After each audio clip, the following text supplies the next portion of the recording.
सभापति महोदय, आदरणीय सभापति महोदय, पिछले साल सितंबर में इस गरिमामयी सदन के समक्ष मैंने एक विस्तृत वक्तव्य ईस्टर्न लद्दाख में भारत चीन सीमा पर हुई डेवलपमेंट्स के बारे में दिया था।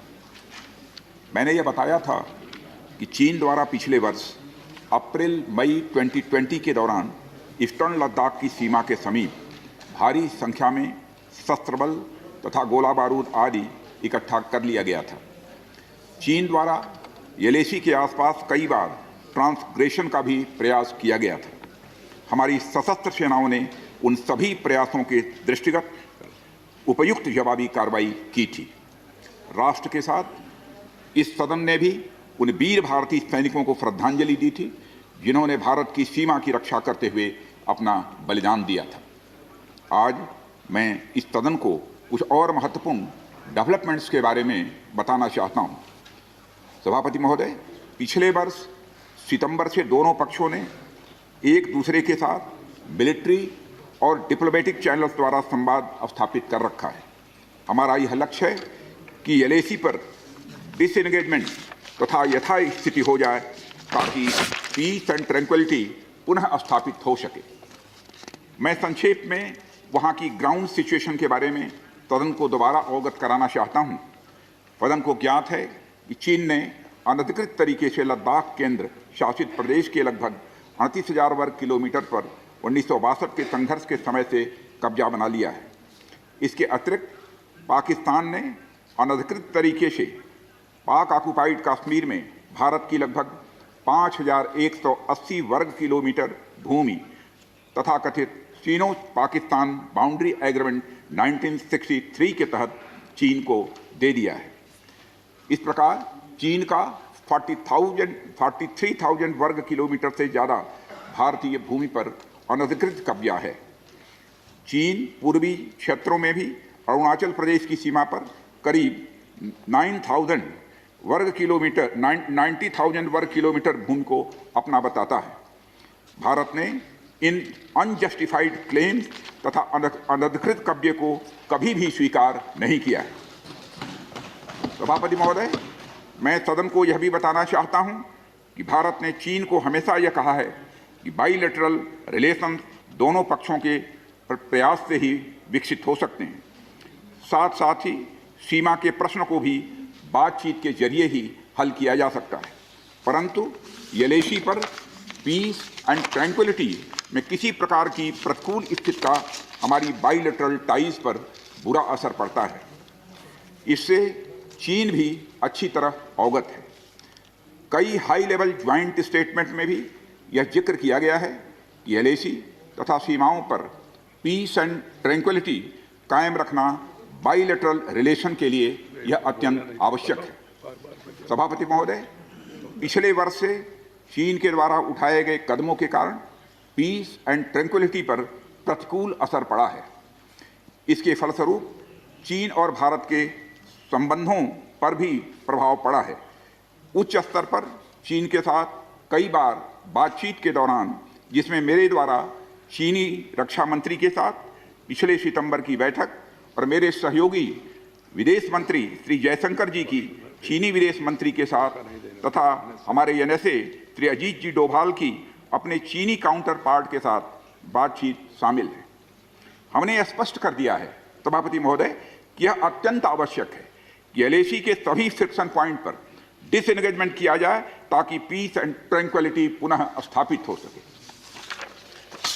सभापति महोदय, पिछले वर्ष मैंने इस सदन को अवगत कराया था कि येलेसी के आसपास ईस्टर्न लद्दाख में कई फ्रिक्शन एरियाज बन गए हैं। चीन ने बड़ी संख्या में सेना एवं गोला बारूद आदि भी येलेसी के आसपास तथा उसके पीछे अपने क्षेत्रों में इकट्ठा कर लिया है। हमारे सशस्त्र सेनाओं द्वारा भी भारत की सुरक्षा की दृष्टि से एडिक्वेट तथा इफेक्टिव काउंटर डिप्लॉयमेंट भी किए गए हैं। मुझे यह बताते हुए सभापति महोदय गर्व महसूस हो रहा है कि भारतीय सेनाओं ने इन सभी चुनौतियों का डटकर सामना किया है सभापति महोदय, तथा अपने शौर्य एवं बहादुरी का परिचय पेंगांग त्सो के साउथ एवं नॉर्थ बैंक पर दिया है।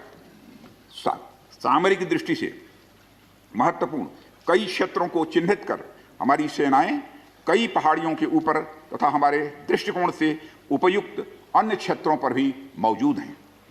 भारतीय सेनाएं अत्यंत बहादुरी से लद्दाख की ऊंची दुर्गम पहाड़ियों तथा कई मीटर बर्फ के बीच में भी सीमाओं की रक्षा करते हुए अडिग हैं और इसी कारण हमारा एज बना हुआ है। सभापति महोदय, हमारी सेनाओं ने इस बार भी यह साबित करके दिखाया है कि भारत की संप्रभुता एवं अखंडता की रक्षा करने में वे सदैव हर चुनौती से लड़ने के लिए तत्पर हैं और अनवरत कर रहे हैं। सभापति महोदय, पिछले वर्ष से मिलिट्री एंड डिप्लोमेटिक लेवल पर चीन के साथ हमारा संबंध बना रहा है। इस बातचीत में हमने चीन को यह बताया है कि 3 सिद्धांतों के आधार पर हम इस समस्या का समाधान चाहते हैं। फर्स्ट, दोनों पक्षों द्वारा एलएसी को माना जाए और उसका आदर किया जाए।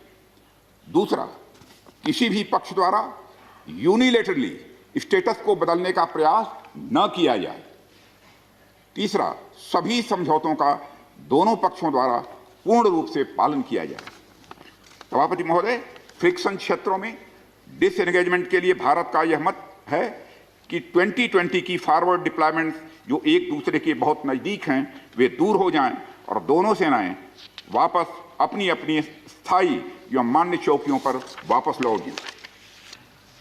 सभापति महोदय, बातचीत के लिए हमारी स्ट्रेटजी तथा अप्रोच माननीय प्रधानमंत्री जी के इस दिशा निर्देश पर आधारित है कि हम अपनी 1 इंच जमीन भी किसी और को नहीं लेने देंगे। हमारे दृढ़ संकल्प का ही यह फल है कि हम समझौते की स्थिति पर पहुंच गए हैं। इन दिशा निर्देशों के दृष्टिगत सितंबर 2020 से लगातार मिलिट्री एंड डिप्लोमेटिक लेवल पर दोनों पक्षों में कई बार बातचीत हुई है कि इस डिसएंगेजमेंट का म्यूचुअली एक्सेप्टेबल तरीका निकाला जाए। अभी तक सीनियर कमांडर्स के स्तर पर 9 राउंड्स की बातचीत हो चुकी है। राजनयिक स्तर पर भी WMCC यानी working mechanism for consultation and coordination of India China border affair के तहत भी बैठकें होती रही हैं। सभापति महोदय, मुझे सदन को यह बताते हुए खुशी हो रही है कि हमारे इस अप्रोच तथा सस्टेन्ड टॉक्स के फलस्वरूप चीन के साथ पैंगोंग लेक के नॉर्थ एवं साउथ बैंक पर डिसएंगेजमेंट का समझौता हो गया है। और इस बात पर भी सभापति महोदय इस बात पर भी सहमत हो गई है कि पैंगोंग लेक से पूर्व पैंगोंग लेक से पूर्ण डिसएंगेजमेंट के 48 आवर्स के अंदर सीनियर कमांडर स्तर की बातचीत हो तथा बाकी बचे हुए मुद्दों पर भी हल निकाला जाए। सभापति महोदय, पैंगोंग लेक एरिया में चीन के साथ डिसएंगेजमेंट का जो समझौता हुआ है उसके अनुसार दोनों पक्ष फॉरवर्ड डिप्लॉयमेंट को phased, coordinated and verified manner में हटाएंगे। चीन अपनी सेना की टुकड़ियों को नॉर्थ बैंक में फिंगर 8 के पूरब की दिशा की तरफ रखेगा और इसी तरह भारत भी अपनी सेना की टुकड़ियों को फिंगर 3 के पास अपने permanent base Dhan Singh Thapa post पर रखेगा। इसी तरह की कार्रवाई साउथ बैंक एरिया में भी दोनों पक्षों द्वारा की जाएगी। ये कदम आपसी समझौते के तहत बढ़ाए जाएंगे तथा जो भी निर्माण आदि दोनों पक्षों द्वारा अप्रैल 2020 से नॉर्थ एंड साउथ बैंक पर किया गया है उन्हें हटा दिया जाएगा और पुरानी स्थिति कायम कर दी जाएगी। सभापति महोदय, यह भी तय हुआ है कि दोनों पक्ष नॉर्थ बैंक पर अपनी सेना की गतिविधियां जिसमें परंपरागत स्थानों की पेट्रोलिंग भी सम्मिलित है को अस्थायी रूप से स्थगित रखेंगे। पेट्रोलिंग तभी शुरू की जाएगी जब सेना एवं राजनयिक स्तर पर यानी डिप्लोमेटिक लेवल पर आगे बातचीत करके समझौता बनेगा। इस समझौते पर कार्रवाई कल से नॉर्थ एंड साउथ बैंक पर प्रारंभ हो गई है। यह उम्मीद है इसके द्वारा पिछले साल के गतिरोध से पहले जैसी स्थिति बहाल हो जाएगी। सभापति महोदय, मैं इस सदन को आश्वस्त करना चाहता हूं कि इस बातचीत में हमने कुछ भी खोया नहीं है। सभापति महोदय, सदन को यह भी जानकारी देना चाहता हूं अभी भी एलएसी पर डिप्लॉयमेंट तथा पेट्रोलिंग के बारे में कुछ आउटस्टैंडिंग इशूज बचे हुए हैं। इन पर हमारा ध्यान आगे की बातचीत में रहेगा। दोनों पक्ष इस बात पर सहमत हैं कि बाइलेटरल एग्रीमेंट्स तथा प्रोटोकॉल के तहत पूर्ण डिसएंगेजमेंट जल्द से जल्द कर लिया जाए।